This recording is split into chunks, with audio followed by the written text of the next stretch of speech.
എല്ലാവർക്കും നമസ്കാരം. Binomial distribution fit ചെയ്യുന്നത് എങ്ങനെയാണെന്നാണ് നമ്മൾ കഴിഞ്ഞ വീഡിയോയിൽ പഠിച്ചത്. ബൈനോമിയൽ ഡിസ്ട്രിബ്യൂഷൻ ഫിറ്റ് ചെയ്യാനുള്ള മറ്റൊരു ക്വസ്റ്റ്യൻ നമുക്ക് പരിചയപ്പെടാം. 5 coins were tossed together 3200 times.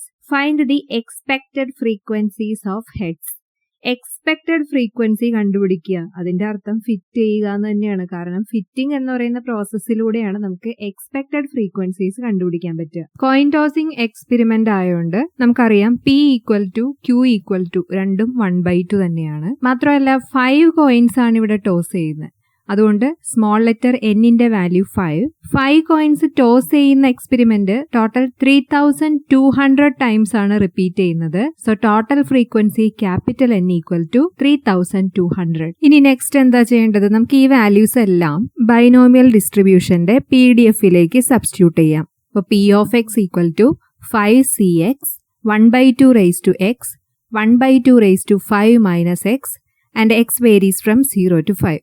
ഇനി നമുക്ക് എക്സിന് 0 to 5 നമ്പേഴ്സ് സബ്സ്റ്റിറ്റ്യൂട്ട് ചെയ്ത് കഴിയുമ്പോൾ P of xന്റെ വാല്യൂസ് ഓരോന്നായി കണ്ടുപിടിക്കാനായിട്ട് സാധിക്കുന്നു. അതിനു വേണ്ടിയിട്ട് ടേബിൾ വരയ്ക്കുക. ഫസ്റ്റ് എക്സിന്റെ കോളം 0 to 5 വരെ നമ്പേഴ്സ് ഉപയോഗിച്ച് ഫിൽ ചെയ്യാം. ഇനി എക്സിന് 0 ആകുമ്പോഴുള്ള P of xന്റെ വാല്യൂ നമുക്ക് കണ്ടുപിടിക്കാം. P of xൽ എക്സിന്റെ പ്ലേസിൽ 0 സബ്സ്റ്റിറ്റ്യൂട്ട് ചെയ്യുക. അതായത് 5c0 1/2 raised to 0 1/2 raised to 5 - 0.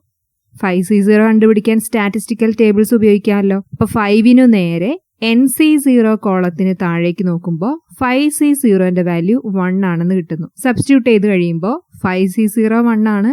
അതേപോലെ തന്നെ 1/2 raised to 0യും 1 തന്നെയാണ്. അപ്പോൾ 1 × 1 × 1/2 raised to 5 that's equal to 1/2 raised to 5 തന്നെ. അത് നമുക്ക് 1/2 raised to 5 എന്ന് എഴുതാമെന്ന് കഴിഞ്ഞ വീഡിയോയിൽ നമ്മൾ മനസ്സിലാക്കിയതാണല്ലോ. അപ്പോൾ 2 raised to 5ന്റെ വാല്യൂ 32 ആയതുകൊണ്ട് 1/32 എന്ന് ആൻസർ കിട്ടുന്നു. ഇപ്പോൾ P of xന്റെ ആദ്യത്തെ വാല്യൂ 1/32 എന്ന് കിട്ടി. അങ്ങനെ എല്ലാ P of x വാല്യൂസും കണ്ടുപിടിക്കുക.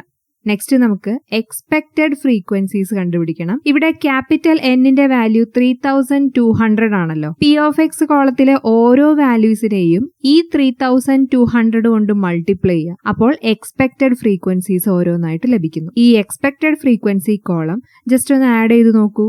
ടോട്ടൽ ഫ്രീക്വൻസി ആയ 3200 തന്നെ നമുക്ക് കിട്ടുന്നില്ലേ? ഈ ക്വസ്റ്റ്യൻ സോൾവ് ചെയ്തത് എല്ലാവർക്കും മനസ്സിലായോ? എന്തെങ്കിലും സംശയം ഉണ്ടെങ്കിൽ നമ്മൾ തൊട്ടു മുന്നേ അപ്ലോഡ് ചെയ്ത ബൈനോമിയൽ ഡിസ്ട്രിബ്യൂഷന്റെ ഫിറ്റിംഗ് വീഡിയോ ഒന്ന് കണ്ടു നോക്കുക. കുറച്ചും കൂടെ അതിൽ ഡീറ്റെയിൽ ആയിട്ട് കാൽക്കുലേഷൻ പറയുന്നുണ്ട്. അപ്പോൾ താങ്ക് യു.